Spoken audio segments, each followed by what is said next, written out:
The incident involving bus number 375 happened on the evening of November 14, 1995, in Beijing, China. The incident has several other names, including the Midnight Bus, the Last Bus to Fragrant Hills, and the Bus 375 Beijing. Even today, while discussing the tragedy with bus number 375, individuals in China experience fear. The enigma surrounding bus number 375 has still not been fully unraveled.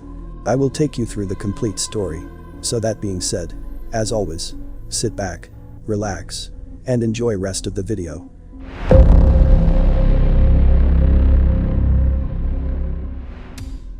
Bus number 375 left the bus station in Yuanmingyuan that evening in order to travel to the city of Changshan, Fragrant Hill. The bus was packed with passengers when it departed Yuanmingyuan because people were getting off as it neared the various bus stations. Changshan was now roughly 7 stops distant from bus route 375. All of the passengers exited the bus, leaving only the driver and a female conductor inside.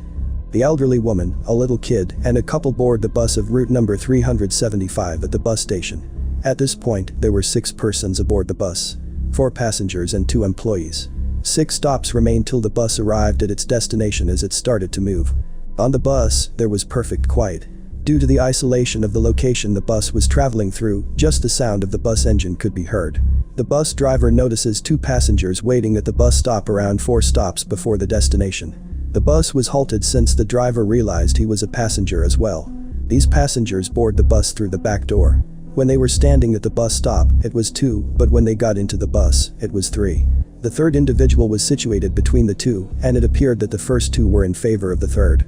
Due to the difficulty in seeing their faces, these 3 individuals were dressed in traditional Chinese garb. The other riders on the bus became alarmed when they observed how these 3 persons entered and that they were dressed strangely. The couple seated in the bus were terrified that they would have to get off when the next stop arrived after some time. The bus eventually stops at the station and the pair exits it, resuming its journey to its destination, the bus.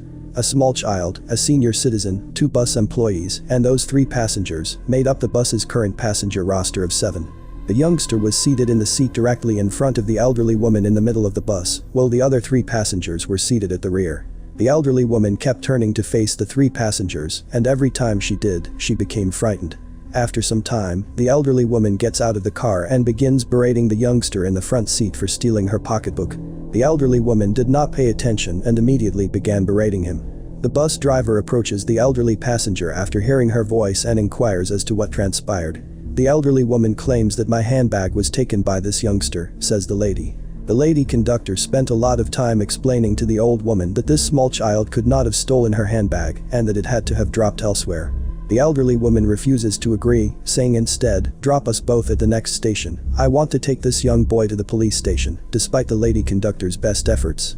When the bus reaches the next station, the driver stops it, the boy and the old woman get off, and it then continues on its way. The little lad confronts the old woman in a furious manner, saying, "Where is the police station here? My final bus left as well. How will I go home now?" The elderly woman claims that there isn't a police station nearby and that I didn't get off the bus to take you there because I needed to save your life. What occurred, and why did you have to rescue my life? The little child asks. 3 people were seated behind her, the elderly woman claims, and they were peculiar. As I continued to observe them, an unexpected wind gust began to blow their clothing. I saw that they lacked legs as their garments flew off of them. I initially believed that this was an illusion, but after examining closely, I realized that those folks are not actually humans, but rather some other kind of being. I mistook them for ghosts, and now I have to defend both you and myself from them.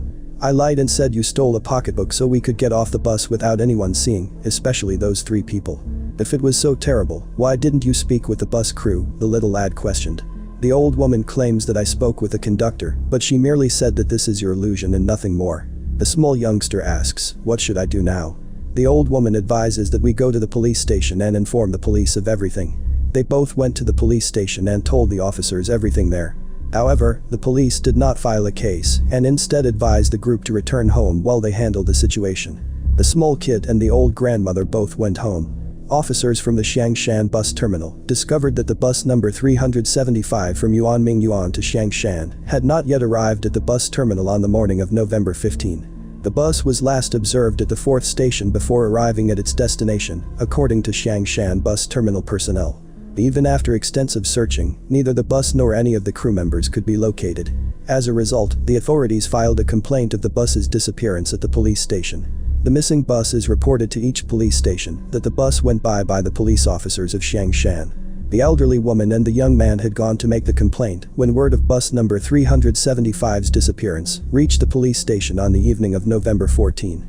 As soon as the officer at that station learned, he summoned the elderly woman and the small child to the police station where he took their statements. Later, word of the missing bus, number 375, quickly traveled around Beijing. The elderly woman delivers a TV interview where she describes the incident that occurred on bus number 375 on the evening of November 14 in detail. The bus with the number 375 was pulled out of a river on November 16. It was around 100 miles from the station where the elderly woman and the youngster boarded. On this bus, a total of 5 dead corpses were discovered. The police and medical personnel were all present as the bus was being retrieved from the river. Everyone was in disbelief to see those 5 lifeless bodies as they were removed. Because of the 5 dead bodies, only the bus crew members' dead bodies were accurate. However, the decomposition of those 3 travelers' deceased corpses was poor. After doing more research about this incident, many such mysterious questions have arisen, whose answer has not been found to date. Hope you liked the video. So, stick around for more such videos, and make sure to like, subscribe, and hit the bell icon.